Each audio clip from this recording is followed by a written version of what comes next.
अस्सलाम वालेकुम नाज़रीन पाकिस्तान की कहानी की 14वीं किस्त में खुश आमदीद। नाज़रीन, इससे पहले तमाम किस्तों का लिंक आपको डिस्क्रिप्शन में मिलेगा। तो नाज़रीन, ये अप्रैल 1986 में बहार के दिन है और 3 साल से जला वतन भुट्टो की 33 साला बेटी बेनज़ीर ने सियासत का ऐलान कर दिया। इन्होंने पाकिस्तान आने के लिए 10 अप्रैल 1986 की तारीख दे दी। इस ऐलान के बाद से ताकत के ईमानों में एक ज़बरदस्त बहस चलने लगी। क्या बेनज़ीर को वापस आने देना चाहिए या इन्हें रोकने की कोशिश की जाए।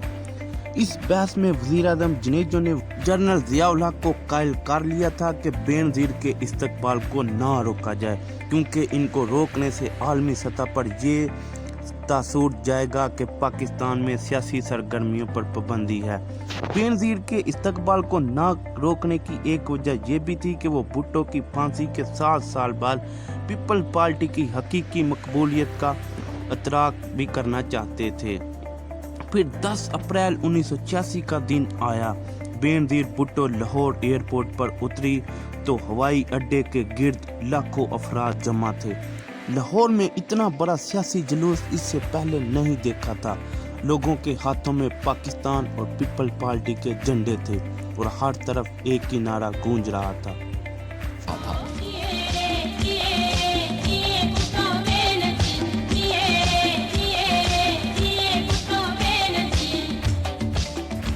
एयरपोर्ट पे उस वक्त ये हालत थी जब हम इतनी जल्दी पहुंचे कि बेनज़ीर साहबा की आमद से कितने घंटे पहले पहुंच गए थे हम। तो उस वक्त लोग बिस्तर लेके एयरपोर्ट के इर्द गिर्द लेटे हुए थे, यानी लोग रात ही को आ गए थे।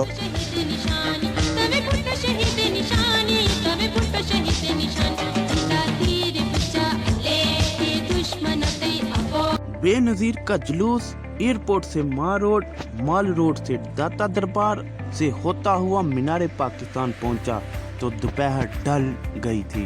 वो भुट्टो जिसे 7 साल पहले दफन कर चुके थे, आज मीनारे पाकिस्तान पर पूरे कद से खड़ा था और आज वो तन्हा नहीं था। इसके सामने इंसानों का समंदर था और इस समंदर में पीपल पार्टी के मुखालिफिन को अपना मुस्तकबिल टूटता नजर आ रहा था। बेनज़ीर भुट्टो का शानदार इस्तकबाल सरकारी अंदाजों के बिल्कुल खिलाफ था।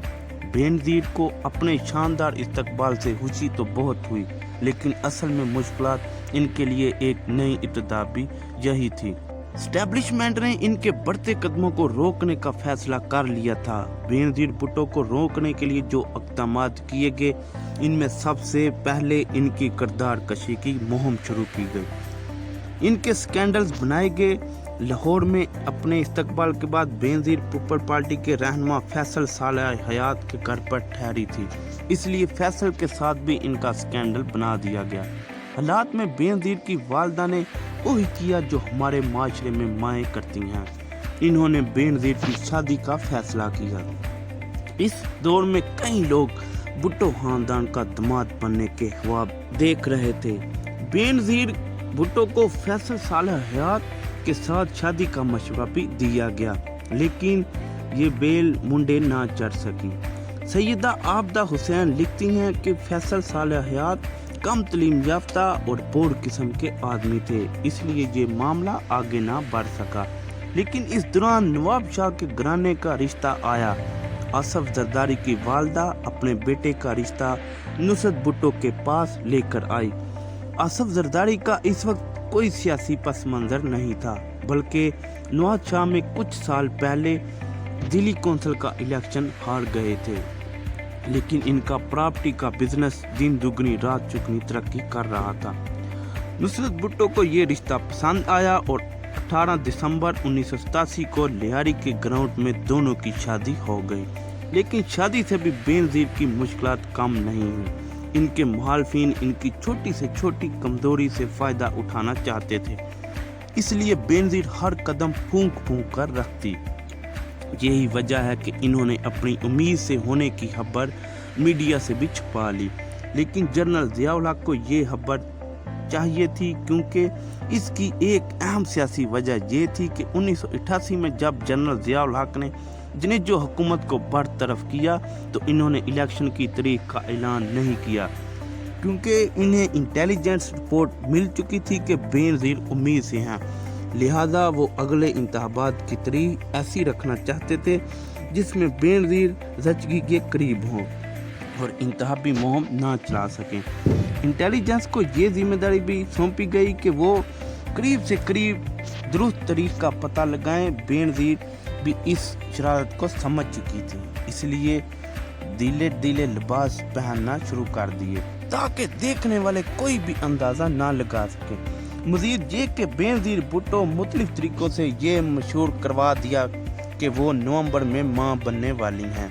यही खबर जुलाई में जनरल ज़िया तक पहुंची। हालांकि वो 30 मई को यानी 90 दिन बाद यानी 30 अगस्त तक इलेक्शन का ऐलान कर चुके थे। अब इन्हें अपने मंसूबे के तहत तारीख बदलना पड़ी। इन्होंने 20 जुलाई को ऐलान किया और बेनज़ीर की ज़चगी के महीने ही नवंबर में इंतखाबात का वादा किया। ये जासूसी जारी थी कि जनरल ज़ियाउल हक का त्यारा हवा में कुछ ही दिन बाद फट गया। वो जान बख्श हुए। ज़ियाउल हक के आखिरी 3 दिन की कहानी हम आपको पिछली किस्त नंबर 13 में बता चुके हैं। इसका लिंक आपको डिस्क्रिप्शन में मिलेगा। पाकिस्तान में 11 साल से स्याह सफेद के मालिक ज़ियाउल हक की मौत के साथ ही पाकिस्तान में ताकत का हला पैदा हो गया। इस हला को 3 अफराद ने पुर किया जिन्हें उर्फ़े आम में स्ट्राई ट्रायंगल कहा जाता है। ताकत की इस तकसीम में सदर Ghulam Ishaq Khan, army chief general Aslam Beg और ISI के जनरल हमीद गुल शामिल थे।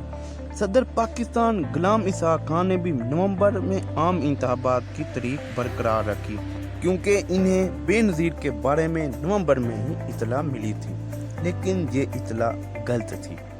बेनज़ीर की हिकमत अमली काम कर गई और बिलावल आम इंतखाबात से 2 माह पहले पैदा हुए।